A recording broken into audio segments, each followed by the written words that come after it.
Seahawks fans, buckle up! What went down in this game was straight up electric and might have just flipped the entire Seahawks season on its head.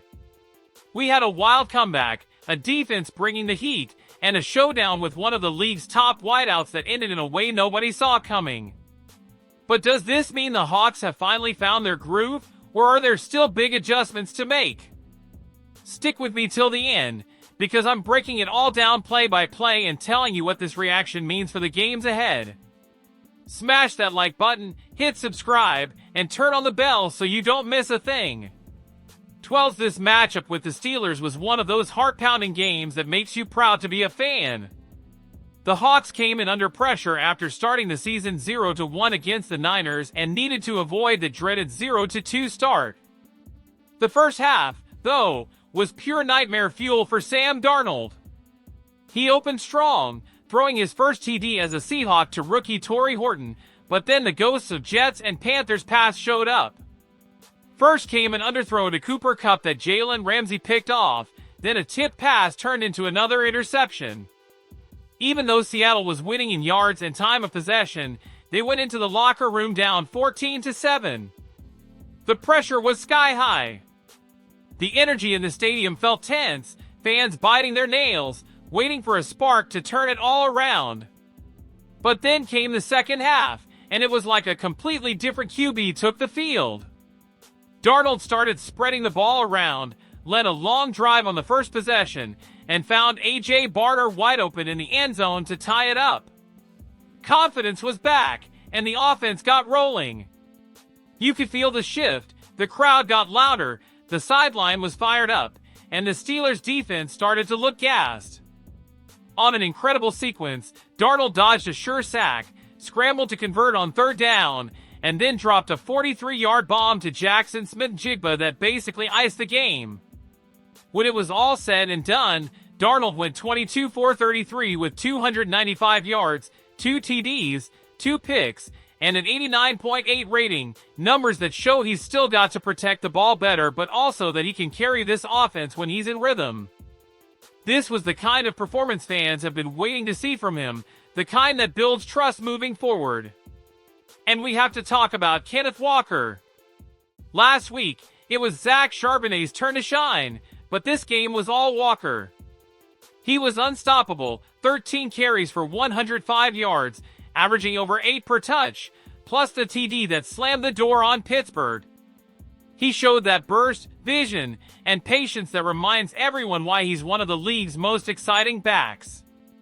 Charbonnet, on the other hand, struggled, with just 15 yards on 10 attempts, proof that Pittsburgh keyed it on him. Through the air, JSN was once again the top target with 8 catches for 103 yards, but this time Cooper Kupp showed why the team brought him in 7 catches, 90 yards, and multiple clutch third down conversions. The offense finally looked balanced, using its playmakers right and proving it can be explosive. This balance is exactly what Seattle has been missing, and if they keep this up, they'll be a nightmare for opposing defenses. But it wasn't just the offense. Mike Macdonald's defense deserves some love.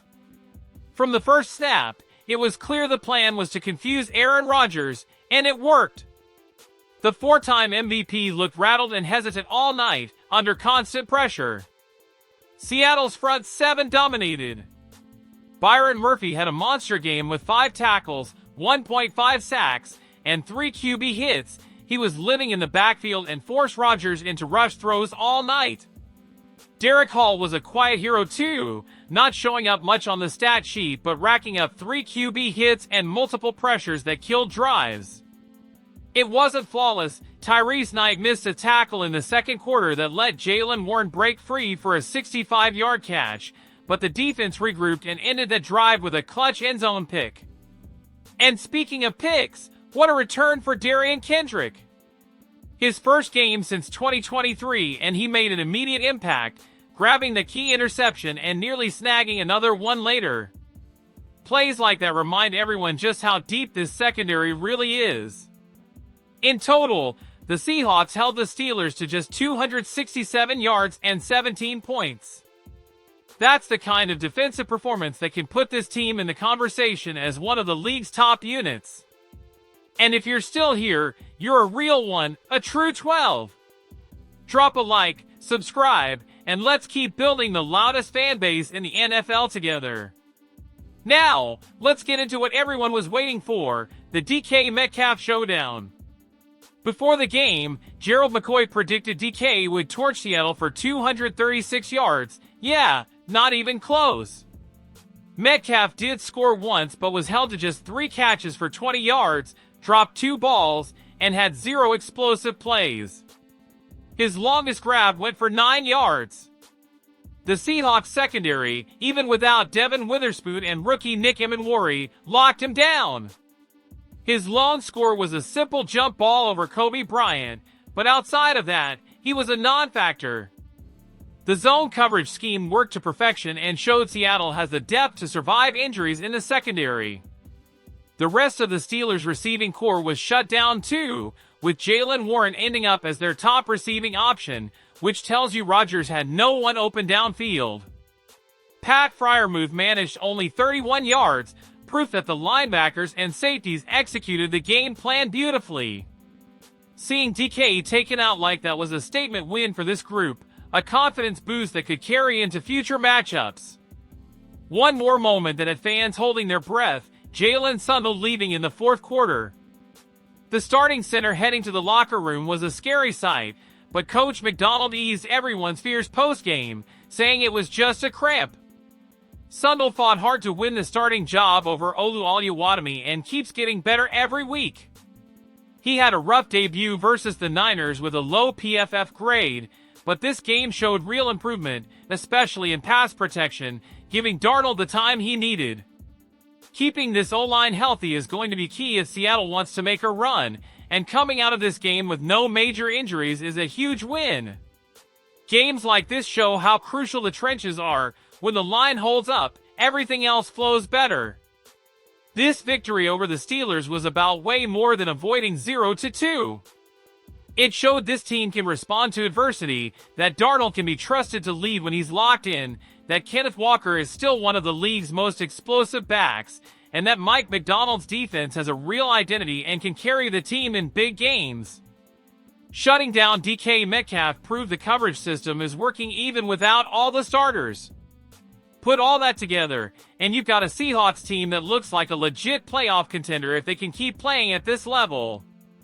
And this is just the start. The season is long, the division is tough, and every week is a new test, but wins like this build character and momentum. But now it's your turn. Which moment fired you up the most? Was it Darnold's second half comeback? The defense making Rodgers look human? Or seeing DK completely neutralized? Drop your thoughts in the comments. I want to hear from every 12 out there. And don't forget to smash that like, subscribe, and hit the bell so you don't miss a single update, because this season is about to get wild. Go Hawks!